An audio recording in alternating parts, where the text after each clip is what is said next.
안녕하십니까. 이주천TV입니다. 오늘 날짜는 2020년 8월 14일. 내일 토요일 집회가 열리고 있죠. 근데 서울시장이 시장 대리죠. 집회를 하지 말라고 해서 안 하면 300만원 벌금 때린다고 이런 공고가 나와서 지금 각 시민단체들이 비상이 걸린 것 같습니다. 준비 다 됐는데 하지 말라면 일부러 어떻게 하란 말입니까? 참 딱한 일입니다. 언제부터 이렇게 코로나 때문에 집회를 하지 마라 이렇게 했는지 참 알 수가 없습니다. 참 이 대한민국 지금 어디로 가는 건지 알 수가 없어요. 저는 이 문재인 정부처럼 이렇게 막 나가는 정부는 참 제가 머리털라고 처음 봤습니다.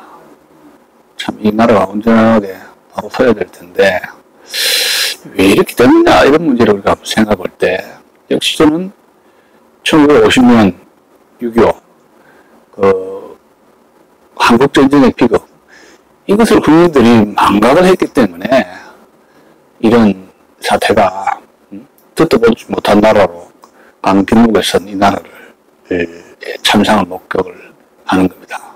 그래서 저는 6.25 이야기 좀 더 해야 되겠습니다. 국민들에게 이 진실을 알려야 되겠습니다.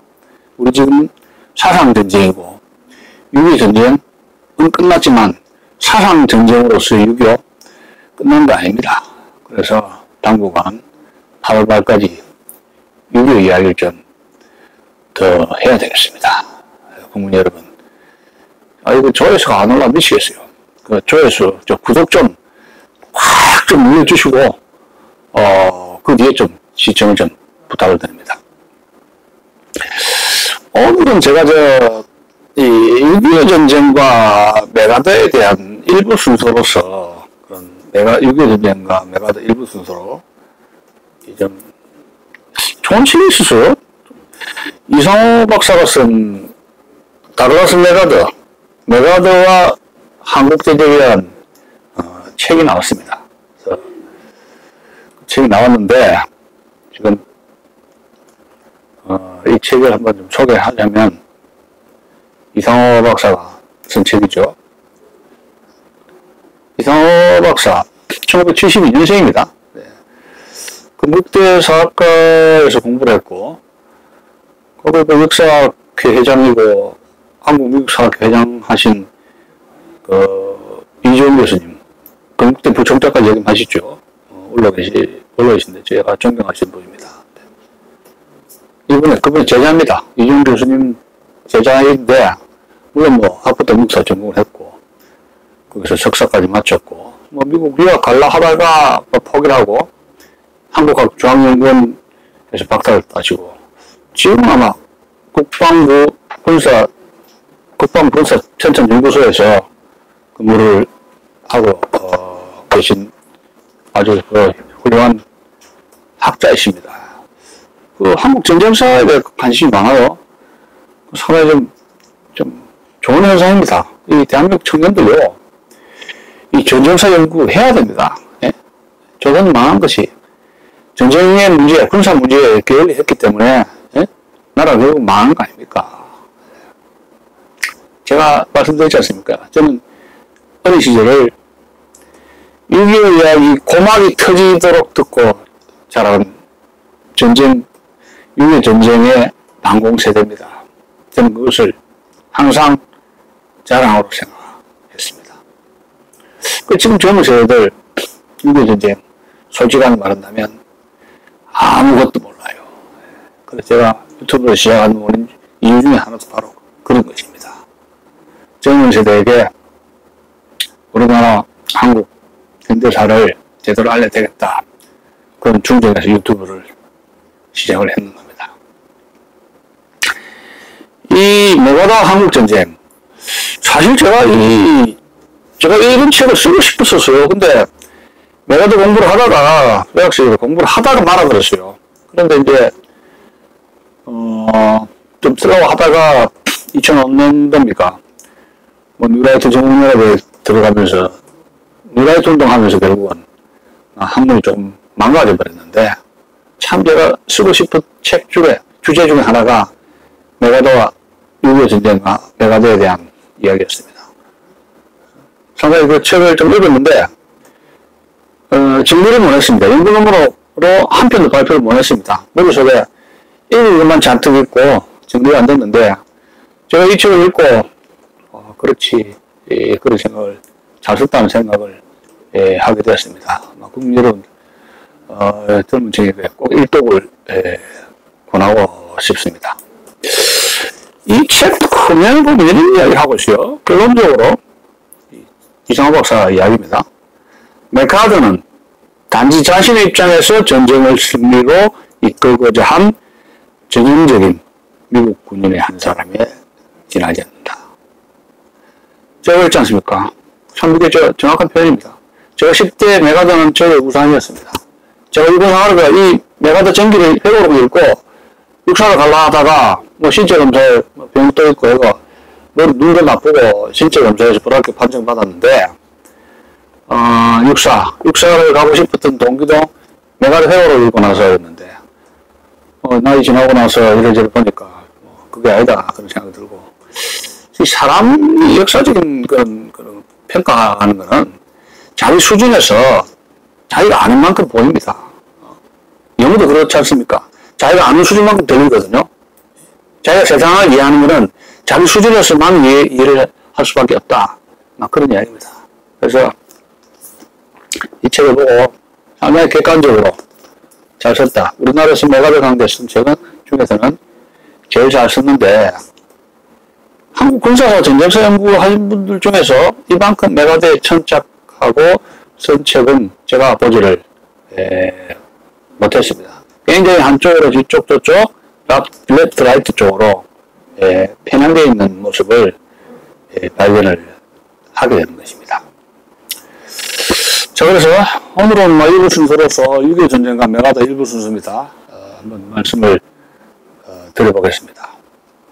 자, 메가더의 핵심적인 사고방식을 한번 생각을 해볼 수가 있어요. 한 두세 개로 볼 수가 있는데, 반공입니다. 엔타이 커뮤니즘. 이승원 박사도 하고, 반공도선에서 R36에 대해서 같이 의기초합했죠. 반공주의다. 그 당시에 2차전이 끝나서 냉진 체제가 되니까 그런 중공을 주적으로 삼았다. 미국의 군부랑 군인들이 당연한 것이죠. 그 다음에 기독교입니다. 기독교. 신으로부터 받은 소명이 있다. 얘기예요. 크리스찬 소울드예요. 미국 군인은 신으로부터 듀티, 받은 소명이 있다. 그건 뭡니까? 아시아에 기독교를 전파를 한다. 이야기예요. 미국 문명을 소개한다. 이랬어요. 문명화시킨다. 이렇게. 약간의 야만인들, 약간 미개한 아시아인들을 문명화시키는데 기독교의 역할을 한다. 크리스찬 소울이요. 그래서 일본을 굉장히 기독교화 시키려고 했어요.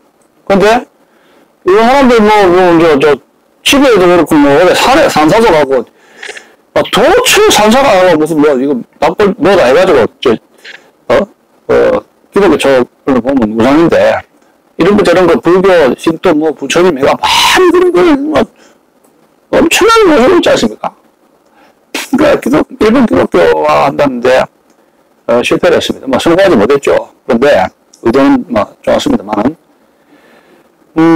이상호 박사의 주장에 의하면은 메가더가 아시아 기독교화를 추진하려는 야망은 일본에서 꼽힌 것이 아니라 한국 이승만 정부의 등장에 간접적으로 기여했다. 이렇게 주장을 하고 있습니다. 이거 굉장히 좀 흥미로운 주장인데 이거 좀 더 구체적으로 연구해야 돼야 될 주제가 아닌가 그런 생각을 하게 됩니다. 첫 번째 반공주의, 기독교, 크리스찬 소유죠.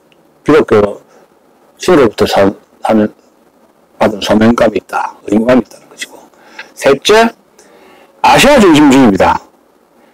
이건 뭐냐면은 2차 대전이 끝나면서 미국의 군부죠. 군이라는 것이 이 센 그룹이 육군 아닙니까? 육해 공군이 되어 있는데, 그래도 이 군대는 육군 아닙니까? 육군에 미국이 유럽 전선에 참여하고 태평양 전선에 참여하면서 군맥이 양대 삼목으로 갈리게 됩니다. 즉 아이젠하워를 중심으로 한 유럽 군맥, 또 태평양 중심에 다글라스 메가더를 중심으로 하는 태평양의 아시아 인맥으로 양대 산맥으로 이렇게 나뉘게 되었습니다. 그러면서 2차 대전이 끝나면서 미국의 장성들이 전 세계 도처에 군정을 실시하지 않습니까? 그러면서 자연히 다글라스의 아시아 인맥과 아이젠하워의 유럽 인맥이 군맥에서 상호 경쟁하는 그런 패턴이 전개되었던 겁니다. 메가더로 말하면 자기 아버지부터 해서 필리핀에서 어렸을 때에서 아시아에서 좀 이렇게 무릎 먹었죠. 그리고 이제 장기간 자기 아버지도 물론이지만은 미국의 필리핀에서 군정 총독까지 지냈지 않습니까? 물론 이제 아버지는 마지막 꿈이 미국참 총장을 하려고 했는데 못했죠. 필리핀에 있었고 오랫동안 근무를 했고 자기도 다글라스 메가더도 필리핀에 있었고 또 30년대 필리핀에 있었지 않습니까? 거기에 미군 최고 총사령관으로 있었지 않습니까? 그리고 또 일본을 건너가면서 이제 필리핀 통, 일본 통, 아시아 전문가죠. 이 사람도 좀 군에서 한이 맺힌 게 1차 대전 때 무지개 사원단, 최연소 사원단 하면서 상당히 많은 무거 훈장을 받지 않습니까? 1차 대전 때. 메가더가 미국군에서 가장 많이 훈장을 탄 인물 중에 한 인물입니다. 가장 많이 탔어요. 1941년 소위 바탄반도에서 철수할 때 이 한이 맺혔습니다. 왜 본토에서 미국군 워싱턴에서 적절하게 지원을 못해가지고 이렇게 대응을 하게 하느냐 그런 생각도 좀 했었고, 그리고 태평양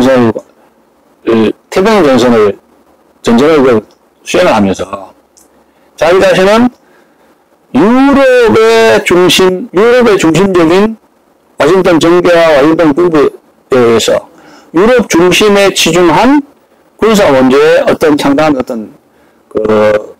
소외감을 느꼈습니다. 이런 것이죠. 근데 이제 워싱턴에서 정계라든가 군부에서는 2차 대전이 터졌을 때 2차 대전에서 미국이 투입된 것은, 전쟁에 개입한 것은, 그 계기가 된 것은 일본의 진주만 폭격 아닙니까? 일본은 집이 열달이죠. 했는데 일본한테 진주만 폭격으로 교전을 했는데 미국의 무대의 중심, 반격의 중심은 어디에 있습니까? 처음에 유럽입니다.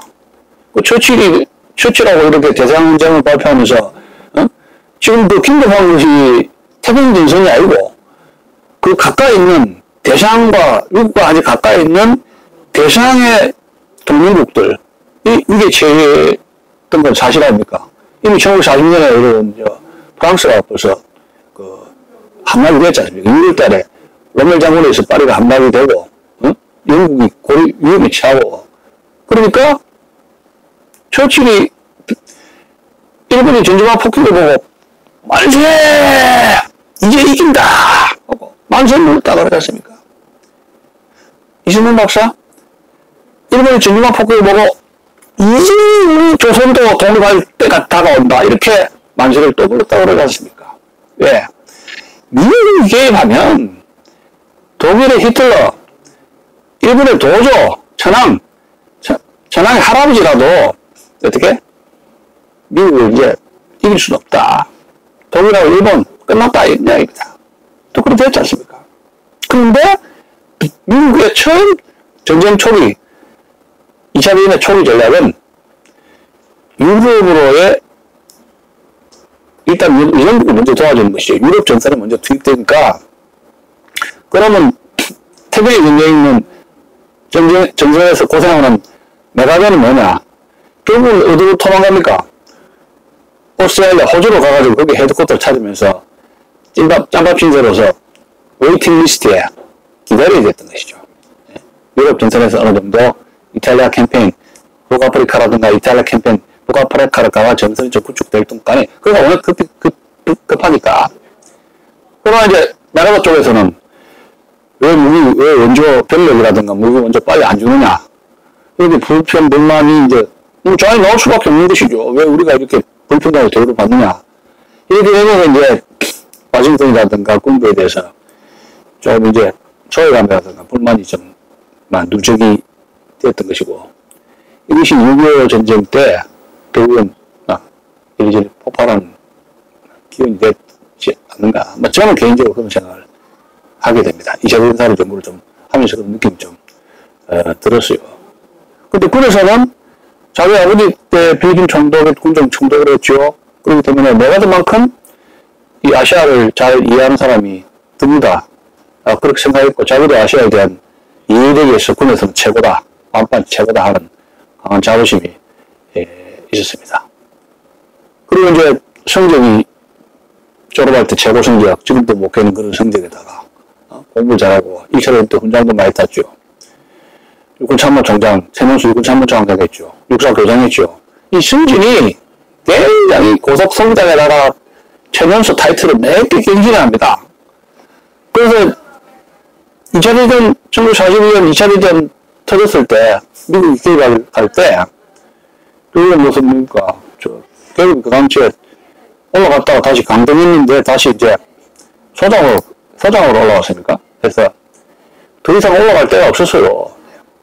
자연히 이렇게 이제 군에서 계급장을 일찍 따가지고 최고속 승진을 하다 보니까, 자연히 어떤 문제가 생기느냐. 자기가 최고라는 어떤 자만심이라든가, 생각이 되고, 자기중심주의적인 그런 오만한 것이 자연히 이제 싹들이 될 수밖에 없는 것이죠. 그러다 보니까 이제 이 객관성이 결여되가 약간 오만하게 되면서 스스로 이제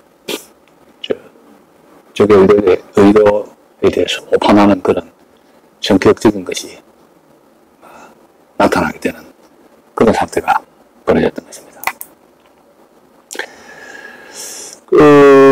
메가더의 전기를 이렇게 저렇게 보면은, 1930년대에 이제 필리핀에서,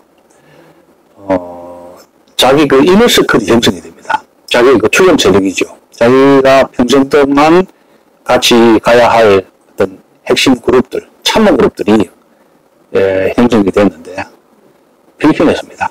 필리핀 정글에서, 그 마닐라 헤드쿼터에서 생겼는데, 그 전부 약간 이제 그 메가더를 비판한 사람들은, 메가더를 연구한 비판적인 사람들은 이 필리핀에서 이너서클을 바탄복이라든가, 바탄갱이라든가, 그렇게 이제 메가더 주변을, 장막을 치는 그런 사람들, 예스맨하고 예예하고 이렇게, 이런 사람들이 생길 수밖에 없는 거 아닙니까? 그런 그룹에 있는 사람들이 자연 핵심 멤버 되면 메가더 빠돌이 식으로 해가지고, 하면, 예, 알겠습니다. 방울켜도 아유, 시원하죠. 이런 식으로. 또 이제 그런 군이라든가 이런 정치 같은 거는 납을 잘해야, 대접받고 이렇게 하나로 더 얻어먹고, 이렇게, 참, 인간 생리 아닙니까? 그러니까 보니까, 그래서 이제 전미 작가들은 마닐라에서, 이 필리핀 마닐라에서 오래 생활하면서, 필리핀이라는 마닐라가 이 유럽 전선도 아니고, 이 상당히 그 아시아 쪽이라 해가지고, 이 와싱턴이라든가 이런 쪽에 좀 소외되고, 그런 그룹들이 자기들끼리 이렇게 놀다 보면, 자연히 소외되고 자기들끼리 바도로식으로 뭉치는 그런 것이 당연히 생길 수밖에 없는 거 아닙니까? 구조적으로. 아시아 이 정글지대, 마닐라 정글지대에서 장시간 근무하다 보면 그런 그룹들이, 주요 세력들이 생길 수밖에 없었던 것이죠. 그래서, 이제 메가더가 동계가 와가지고 관리를 하면서 자연히 그 인맥이 형성되는데, 이제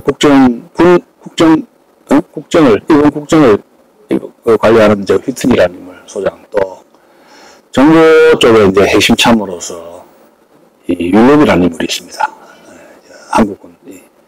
한국군 6.25 전 직전에 이제 정부 참모, 또 중공군 참전 관리했던 그 정보국장 윌럽이 있고, 또 게이시, 서들랜드, 마케트 이런 인물들이 있게 되고, 그 다음에 이제 유교전쟁 직전 전후로 해가지고, 이제 인력 보강, 참목 보강을 위해서 유럽 전선에서, 활동했던 유럽 전선의 이제 장군들이 배속이 되죠. 그게 이제 유명한 월크 중장이라든가, 알몬드 소장 이런 인물이었고, 이 육군은 이제, 유럽 전선의 용장들이 이제 부분적으로 리주에 이런 인물들이 보강됐다. 리주에는 이제 워싱턴으로 갖게 되고, 흥미로운 마닐라에 헤드쿼터에 있으면서 한때 여러분 드와이트 아이젠하워라고 미국 대통령을 했던 인물이죠. 나토 총사령관하고 그전에는 여러분 D-Day 노르만디 상륙작전을 일으켰던 주의했던 런던에서 사령부를 두었던 유럽군 미군 총사령관 연합군 총사령관이었던 드와이트 아이젠하워가 30년 할 때 마닐라에서 메가더 밑에서 부관으로 근무한 적이 있었습니다. 아마 별다르기 전 이야기 같습니다. 아이젠하워가 메가더에서 딱 나이가 10살 정도 차이가 나요. 그거죠. 10년이 한참 후배인데 아이젠하워 전기에는 메가더를 어떻게 이야기했는지 모르겠습니다만은 이제 역사와도 연결을 합니다. 만약에 아이젠하워가 메가더 밑에서 계속 참모로서 근무를 했으면은 과연 저렇게 군에서 오랫동안 출세를 하고 나중에 대통령까지 됐을 수 있었겠는가? 이런 의문을 제기를 하는데 그건 아이젠하워 해고로서 그런 저런 가타부터 이렇게 해고로 해서 밝히지는 않았습니다. 다만 분명한 것은 상당히 메가더가 그 당시에서 점점 이제 군의적이 되고 자기 자신의 비판적인 것을 복견대하는 그런 성격이 상당히 독선적인 성격이 이미 형성되었다 하는 것이 이미 전기 작가들이 많은 전기 작가들이 언급을 하고 있는 것입니다. 그러면 유교 전쟁 이전에 메가더가 이런 군에서는 정보 수집이 굉장히 중요한 것이거든요. 그런데 이제 메가더의 문제점이 뭔가 이런 걸 한번 생각을 해보면은 광활 작전국에서 다른 정보팀들이 정보 수집을 제대로 못하게 아주 비협조적이었다는 것이 지적이 되고 있습니다. 그 당시 여러분들 알다시피 2차 대전 때 OSS라고 전략정보국이라고 전시죠. 전시의 전략정보국이 만들어졌지 않습니까? OSS 유명한 정보국인데 이 OSS가 나중에는 2차 대전이 끝나고 나가지고 CIA로 개편되지 않습니까? 그런데 확대 개편되는데 중국 일본에서도 CIA들이 정보 수집 제대로 못하게 상당히 비협조적으로 했다고 이렇게 이야기하고 있습니다. 자기가 관할 군사정보구역에서는 다른 정보팀들이 정보 수집을 못하게 이렇게 아주 비협조적으로 했다는 말이 있고 어쨌든 간에 이 메가더의 문제점은 적정에 대한 군사 정보 수집 능력 이게 이제 문제였던 겁니다. 예를 들어서 일본의 필리핀 침공 제대로 간파를 못했고 미국의 남침도 그랬죠. 제대로 정보 수집에 실패했죠. 가장 치명적인 것이 중공군 개입에 대한 정보 실패를 하게 되는데 거기에 이제 핵심 정보 장비였던 윌러비 이 인물이 이제 상당히 책임을 져야 하는 그런 사태가 있었고 정보 분야에서 상대방의 적정에 대한 어떤 그런 것을 컬렉션하는 문제가 있습니다. 그게 하나 문제고 그 다음에 이제 이 사람이 스타일인데 메가더의 스타일인데 기자들 왜 그렇게 좋아합니까? 기자들의 언론 발표를 왜 그렇게 좋아해요? 그게 이제 폴리티컬한 거거든요. 정치죠. 정치군이라고 이제 비판을 받게 되는 것인데, 기자회견을 상당히 자주 합니다. 미국 역사상 장군 중에서 이렇게 기자회견을 자주 한 사람이 없어요. 네.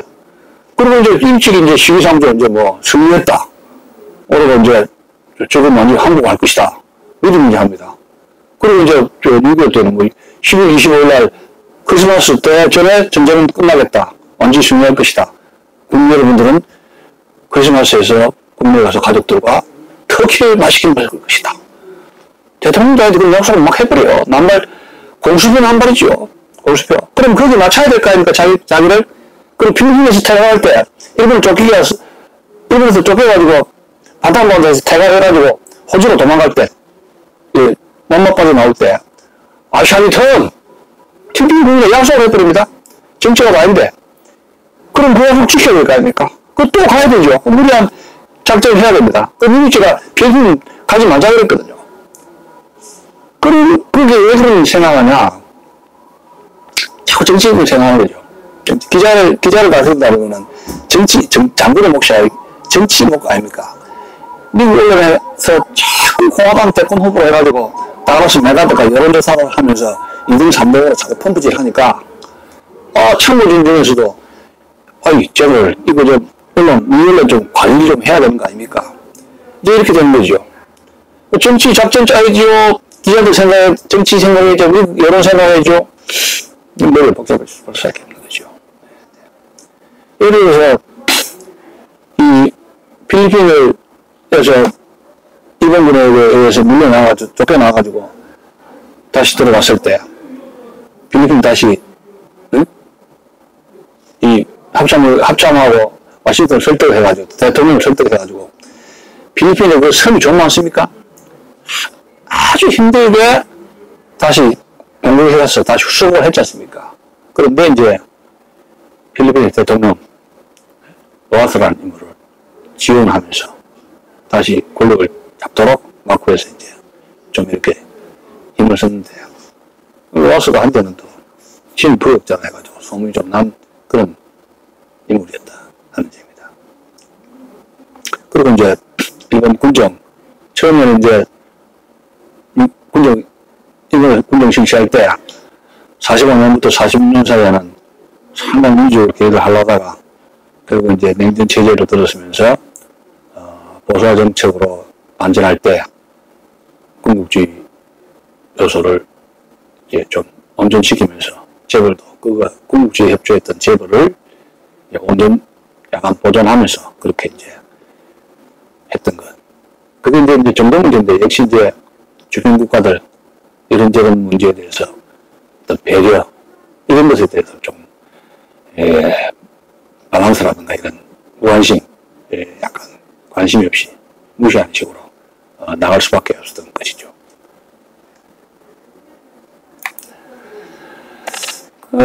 지금 그래서 이제 유교 전쟁과 메가더라고 우리 생각해 볼 때 인천의 그 공원에서 자유공원입니까? 해가지고 강정기 교수가 통일전쟁이다. 유교는 통일전쟁이다. 김정일이 이렇게 통일전쟁이다 해가 난리가 났고 좌익들이 메가더 동상 철거하라 해가지고 그 셰파이프 들고 해가지고 자유단체하고 좌익들하고 메가더 철거 문제로 해가지고 신경을 버리고 그 노무현 정부 때 아닙니까? 그래서 너 LBH 하니까 뭐 그래 어쩔래? 배째라 없째라 뭐 이렇게 뭐 에피소드 여러 가지 에피소드가 있었다 그래요. 그런데 이런 문제가 그래서 인천에 있는 동상, 자유공원에 있는 메가더 동상이 있는데 이 동상을 가지고 한국 사회가 극렬하게 분열되었단 말입니다. 그러면 제가 여러분 국민들에게 시청자 여러분들에게 묻고 싶은 것이 이런 것입니다. 메가더는 한국에 과연 무엇인가 하는 이야기요. 물론 인친사국장에서 대한민국을 도와주었던 의미죠.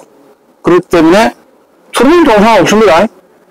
6.25 때 25일날 참전해야 되겠다고 결심한 사람인데 유엔에 이사회 소집하기 전에 이 사람은 그럼 투입해야 되겠다고 결심한 것이 투르만인데 투르만 동상 있습니까? 없습니다. 그런데 메가더 동상 있지 않습니까? 인증상국작전의 영웅이라고 대접해 준 것이요. 메가더가 한국에 과연 무엇을 의미하는가 이런 이야기입니다. 그 우리가 생각을 한번 안 해볼 수가 없습니다.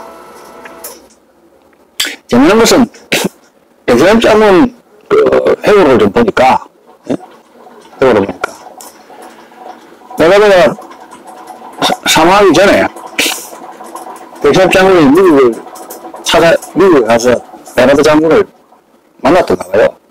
근데 백세람 장군에 의하면은 메가더는 백세람 장군 자기 자신을 전혀 기억하지 못하고 있다고 그런 말을 해보를 회고록에 남기고 있습니다. 그게 뭐 서서바다 이런 걸 좀 떠나서 메가더가 한국 장성들, 한국인들을 제대로 기억하는 거는 뭐 제가 알기로는 이승만 박사 외에는 없는 것 같습니다. 메가더는 이승만 박사만 어렵게 생각하고 했지 다른 사람은 거의 제가 보기에는 안중에도 없습니다. 저는 그렇게 알고 있습니다. anyway, 어쨌든 간에. 근데 우리가 생각하는 메가더와 메가더가 생각하는 한국은 뭐냐 이게. 메가더는 한국은 메가더에게 과연 무엇이었던가. 메가더는 한국은 어떤 의미를 지었는가. 메가더는 한국이라는 것이 자기에게 어떤 의미를 가지고 있었던가. 이런 것입니다. 자, 그러면 한국은 뭐냐? 미국 장성에 의해서 미국에게 어떤 전략적인 가치를 가지고 있었느냐, 이게요. 유교 전쟁 직전입니다. 1945년부터 1950년 유교 전쟁 터지기까지. 그러니까, 미군이 한국을 어떤 전략적 가치로 평가를 했었는가, 이런 이야기죠. 자, 메가더가 일본 점령할 때, 이런 얘기를 하는 겁니다. 일본을, 47년이 되면서, 45년부터 47년 되면서, 전 세계의 소련을 중심으로 해서, 공산주의 문제가, 공산주의의 침공, 팽창주의, 침략주의적 근성이 미국의 국가 이익을 위협할 때입니다. 45년부터 47년, 48년 사이에요. 콜드 시스템이라고요. 냉전의 시스템이죠. 그리고 중국 대륙이 이렇게 레드 차이나 연계의 국가가 된 거죠. 그러면 아시아에서 주변 국가인 한국, 일본은 그러면 방문 교두보로 삼아야 되겠다. 그건 핵심적인 것이죠. 그러면 한국은 뭐냐? 일본은 위에서 중요하다. 그럼 일본은 미국의 아시아에서의 사활적 이해관계가 걸린 지역이다. 이익이 걸린 지역이다. 일본은 사활적 이익이 걸린 지역이 일본이고, 그 다음에 대만입니다. 일본이고, 대만이 일본이에요. 그럼 한국은 뭐냐? 중요하지 않다는 건 아닙니다. 한국은 일본 안보의 직접적 이해관계가 걸린 것이다. 이게. 일본을 위해서 중요하다는 얘기야. 일본을 지키기 위해서라도 한국을 지켜야 된다고 봅니다. 일본을 지키기 위해서 한국을 지켜야 된다. 그런 차원이죠. 그러면 한국은 일본의 하부 구조로 빠지게 되는 거죠. 그래서 여러분 말다시피 1949년 6월 달에 600명의 미국의 밀리터리 어저바이죠. 미국과 고문단만 남기고 철수했지 않습니까? 병력을 처음 철수했는데 하지가 오키나와에서 데리고 온 미군들이 전부 총 철수했는데 600명 미군 장교들만 남기고 전부 철수했지 않습니까? 그런데 한반도에 군부와 더불어 미군 철수를 주장하게 됩니다. 그러니까 한반도의 전략적 가치를 그 당시에 미국 전쟁 일어나기 전에 메가더는 그렇게 높이 평가하지 않았습니다. 예를 들어 1947년 합동전략위원회, 합동참모회의 전략위원회 보고서에서 한반도의 전략적 가치를 평가하는 가운데서 미국이 원조해야 될 16개의 나라를 선정을 했는데 우선순위에서 16개의 국가 중에서 13등 13번째가 아니에요. 꼴등에서 3번째입니다. 그래서 그러면 한반도의 전략적 가치가 그렇게 낮지가 않는데 합동참모본부에서 이런 보고서를 쓸 때 아시아에서 누구 의견을 참조하겠습니까? 메가더 의견 참조한 겁니다. 메가더 이렇게 저렇게 별바에다 오래 썼으니까 그거를 데이터로 해가지고 그래 해가지고 같이 합동작전으로 쓴 것이지 합참하고 쓴 게 아니라는 얘기입니다. 그런 점을 말씀을 드리고 싶은데요. 그러니까 한국의 철분 문제가, 한국의 철분 문제가 47년 이후에 계속 한국에 철분해야 되느냐, 언제 철분해야 되느냐, 이렇게 저렇게 이제 옥신각신하게 되는데, 한국의 그 미군 철수 문제에 대해서 미국 내에서 논란이 많았어요. 그러면은, 미 국무부하고 이 미 군부하고의 좀 대립과 알력이 있었는데, 이 철군 문제를 두고, 한국의 철군 문제를 두고, 미 국무부는 철군 시기상조다는 이야기예요. 철군 하지 말라는 게 아니고, 한국군 병력 증강이 충분히 이루어지는 걸 보고 난 뒤에 점진적으로 철수를 해야 된다. 그게 이제 미 국무부 입장입니다. 근데, 미 군부가 즉각적인 조기에 철군을, 찬성을 하게 됩니다. 자, 그런데, 지금같이 연이 평화 시가 아닙니다. 1945년 8월 달에 2차 대전이 끝나고 나가지고, 자연히 정치라든가 외교 문제 같은 경우에는 외무부가, 미 국무부가 자주할 거 아닙니까? 그런데 이게 좀 사원이 다른 게 2차 대전이 끝나고 나가지고 전 세계에 미국이 주둔하면서 군정을 실시하게 되죠. 군정을 실시하게 되면서 자연히 누가 어느 부서 입장이 맞반지가 증가할 수밖에 없느냐면 이 군정이 들어가면 군부가 들어가지 않습니까? 그러면 장군들, 계급장 별단 군인들이 일하자 저러자 하는 입김이 커지게 되고 미국의 대외 정책에 대해서 미 국무부하고 입시를 하게 됩니다. 군인들이 들어와서 정치를 하니까. 그러니까 항상 미 국무부하고 미 군부하고는 협의하거나 이렇게 해가지고 자기들끼리 합의하는 과정에서 하니까 미 외교 정책에 미 군부 입김이 상당히 세습니다. 2차 대전이 끝나고 나서 한 10년 동안 굉장히 입김이 세습니다. 그러면 미 군부 입장은 뭐냐? 45년부터 이 점점 미국 유권자들이 병력을 우리 아들 군대 제대 빨리 시키라는 이야기예요. 선거를 매번 자주 하지 않습니까? 그러면 유권자 요구 사항이 뭐냐? 군인들 너무 많이 만들지 말고 빨리 해라 이야기예요. 유권자의 압력이 있죠. 그러다 보니까 이 군인들이 그 당시에 이제 미군부, 합동참모본부, 메가더 이런 세 그룹들이 극동에 있는 메가더, 합동참모본부, 그 다음에 이제 그 군부 이런 팀들이 전 세계에 흩어져 있는 미군들을 재배치를 하게 됩니다. 그 병력이 점점 줄어질 거 아닙니까? 그러면 이제 아시아하고 유럽하고 이제 병력을 배치를 했다가 병력이 이제 점점 급감화되니까. 그런데 이제 어느 지역을 배치를 이제 저지할 수밖에 없죠. 리얼라면 재배치를 하게 되는데. 한국은 뭐냐? 병력 부족하니까. 다른데 배치할 때가 더 중요한 데가 많다. 빼버려요. 빼야 되겠다. 그럼 미국 군부는 한국 군대를 증강시키고, 이승만 대통령도, 그 전으로 해가지고 계속 미군들의 병력을 증강시키라. 한국군 병력 증강, 철수 반대하고 이렇게 했는데요. 메가더는 무기지원이라든가 한국군 병력 증강도 불행하지만 반대를 했습니다.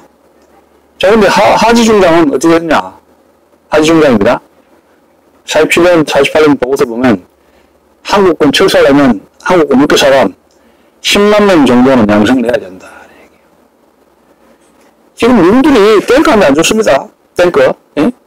한 대 안 줬는데 바추카보라 슈타냐라든가 소총대자루 일본군이 남한에 있는 무기라든가 탄약이라든가 이런 무기 이런 거 있잖아요. 많지 않습니까? 탄약 같은 거. 싹 다 일본으로 다 아니면 제주도로 다 바다에 빠뜨려버리고. 안 좋습니다. 왜 안 좋느냐? 한국은 증강 안 합니다. 경찰 수준의 병력만 이렇게 보충, 이렇게 지원해 줬는데, 그걸 왜 그랬습니까? 이승만 대통령이 자꾸 북진통을 한다 그러니까, 그분집을 먹고 북한 올라가면 이제 탄파에서 충돌한다는 이야기예요. 그러면 미군들이 거기서 그 싸움을 말려야 되면 또 골치 아프다는 이야기죠. 거기에서 발이 묶이고 뼈구덩이처럼 이렇게 되면은. 그러니까 이승만 대통령의 북중 통일을 막기 위해서라도 무기 주면 안 된다. 그런 입장입니다. 그럼 경찰 수준에 빠진 군인들이 경무장을 해버린 거예요. 경찰 수준에. 예? 그 당시에 군인들도 경찰들이 군대 취업 안 했습니다. 왜? 제대로 군인들이 무장돼야 뭐 경찰들이 어려워할 거 아닙니까? 응? 경찰 보조기구로서 군인들이 역할을 한 거예요. 왜? 미군들하고 메가더가 동맹인 메가더가 강력한 군대를 서포트를 안 합니까? 그런데 북한은 어찌 됩니까? 소련 군대가 와가지고 탱크도 주고 해가지고 착착착, 예? 중국 만주에 있는 파워건 이하에 있는 조선 의령대까지 들어오게끔 다 작전이 지금 짜여졌던 거 아닙니까? 그럼 메가더는 하위중단이 요구한 한국군 정강 계획도 보류시키라. 언제까지? 유엔에서 한국 문제가 완전히 결정될 때까지 연기를 해라는 이야기입니다. 그 메가더 관심은 일본 전면터 부치에 온통 오랜 때가 있었습니다. 그런 문제가 심각하게 제기될 수밖에 없는 거죠.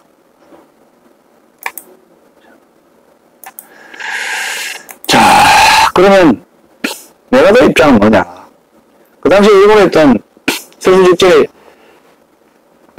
일부 전쟁 직전에까지 메가더는 왜 이런 생각을 하게 되느냐 얘기예요. 메가더는 일본 통치에 정신이 없습니다. 바빠요. 그 당시에 2차 대전이 끝나고 나가지고 일본에 항복을 받고 미국에 하면서 항복을 받고 메가더 일본을 가가지고 청양 히로히토입니까? 히로히토에서 동부에 있는 자기 메가더 헤드쿼터의 사무실에서 천황을 접견했지 않습니까? 메가더가 차단한 게 아닙니다. 천황을. 히로히토란 당시에 사람이 신이라고 이렇게 일본 국민들이 그랬는데 메가더하고 트루맨이 천황제도를 제거를 안 하고 책임을 묻지 않고 통치 관리하기 위해서 천황제도를 살린 거 아닙니까? 예?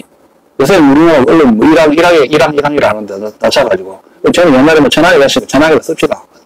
옛날에 뭐 존중하는 건 아니고 히로히토가 메가더 헤드쿼터 찾아가가지고 이렇게 90도 각도는 아니지만 이렇게 쫌쫌하게 절을 하면서 메가더 키가 크지 않습니까? 그래가지고 악수를 하는 순간 향후 일본 통치는 누가 합니까? 천황이 아니라 메가더 당시 자기가 한다 하는 것이 일본 국민에게 공포가 되는 겁니다. 그 뒤에 뭡니까? 메가더는 일본을 군정 통치를 하게 된 겁니다. 그 당시에 메가더 직함이 2차 대전 끝나고 나서 무려 3개나 있었습니다. 첫 번째 직함 연합국 최고사령관입니다. 연합국 최고사령관 알라이드 GHQ 스케일이라고 그러죠. 일본 통치를 하는데 13개 국가 연합국가 중에서 그 극동위원회에서 선출된 연합국 최고사령관인데 일본 군정을 주목적으로 한 거죠. 연합국 최고사령관. 두 번째 직함 극동군 최고사령관입니다. 2차 대전 때 태평양에 있는 미국의 군사력 6회 공군 총지휘권을 가지고 있는 것이죠. 그 직함이 극동군 최고사령관 직함을 갖고 있었죠. 그래서 이거 나중에 6.25 터지면서 뭡니까? 유엔군 총사령관이 되는 거죠. 유엔군 총사령관으로 직함이 바뀌게 되는 거죠. 물론 이제 참모장이 유럽 전선에서 맹활약했던 그 미 식군단장 알몬드 소장이 참모장이었습니다. 그 다음 세 번째 직함은 극동 미 육군 사령관입니다. 극동에 있는 그 육군 총사령관, 육군의 지휘권, 총지휘권을 가지고 있는 지휘관이죠. 극동 미 육군 사령관이라는 세 개의 직함을 가지고 있었는데, 자, 시청자 여러분 한번 생각해 보십시오. 1988, 메가더가 1888년생 아닙니까? 이거 때 나이가 몇 살이요? 70살입니다. 그 당시에 70살을 하면은 상당히 고령입니다. 지금 뭐 약도 좋고 해가지고 지금 뭐 70이면 팔팔한데 1950년대에 70이라면 좀 고령이라고 할 수가 없죠. 그 당시에 뭐 여러분 이승만 대통령 나이가 75세 아닙니까? 그건 더 고령이죠. 근데 어쨌든 간에 나이에 비해서 업무가 상당히 가중하죠. 이 업무가 지금, 직함이 지금 3개 타이틀에다가, 예? 직함은 3개죠. 일본 통치, 만만치 않습니다. 예? 나이에 비해서 업무가 상당히 가중하고. 자, 그러다 보니까 당연히 일본 통치에 가장 관심이 많고, 또, 그 사람 일본 것도 좋아하고, 일본 전쟁의 통치에 관심을 하고, 온 신경을, 정력을, 경주를, 했던 것입니다. 자, 그래서 오늘 이야기는 에가다 일부 순서로서 이야기를 했는데, 한반도 문제에 상당히 관심이 적었다는 것, 유감 그런 거 하고, 철군해야 된다는 주장에 보고서 역시 자신의 급동 사령관 쪽에서 사령부에서 쓴 것이 합참에서 그것을 수용하고 같이 동의했다는 점을 말씀을 드리고 싶습니다. 그러니까 내가 아버지도 고종에게 무슨 선물을 받고 못하다 뭡니까 받았다 하고 자기도 한국에 왔다고 온 적이 있다고 이야기를 하는데, 한국 문제, 자료를 좀 더 봐야 되겠지만은, 한국 문제에 특별하게 6.25 전쟁 이전에 특별하게 관심을 가져가지고 발언을 하거나 한국을 구해달라 하거나 이렇게 눈물을 흘리거나 이렇게 한 기록은 없는 것 같습니다. 다만 이제 말하고 행동하고 다르거든요, 뭐든지. 이 사람이, 근데 정치적인 장군으로서 폴리티컬 저널로 자꾸만 이제 회고록에 쓴 거하고 또 그 전에 이야기하고 좀 이렇게 같은 거 다른 점도 있기 때문에 잘 봐야 되는데, 주목할 것은 필리핀에서 아버지와 같이 생활했고, 그 다음에 이제 이자벨 때 가면서 일본으로 갔고, 한국 문제는 아버지한테 맡겼고, 미군 철수, 한반도에서 미군 철수를 정당한 것으로 주장을 하면서, 결국 이제 어떤 문제가 생기냐. 6.25 남침이죠. 6.25 남침 직전에, 예? 6.25 남침 직전에, 그래서 그 당시 정부 총책임자가 윌러비였거든요, 윌러비. 윌러비가 역시 6.25 남침 직전, 시의 보고서가 워싱턴 쪽으로 해가지고 왔다 그래요. 이 보고서가 전달됐다는, 남침에 대한 경고가 왔다 그러는데, 윌러비의 판단 보고서에 하면은, 남침, 그렇게, 같지는 않다 해서 자기 의견서를 냈다 그래요. 윌러비가. 결국은, 내가 윌러비 쪽에서, 6.25 남침에 대한 정보에 대한 인텔리전스, 정보 확보에 대해서, 상당히 문제가 있었다. 이런 것이, 최근 연구조사 결과에 나온 종합적인 결론이다.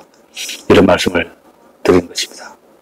자, 그럼 다음에는 6.25 전쟁에서 이제 인재창업작전을 이렇게 전개되면서, 군사적인 차원에서 백악의 전략 전술로서 다시 한번 평가를 해보겠습니다. 오늘 이야기는 여기서 그치겠습니다. 감사합니다.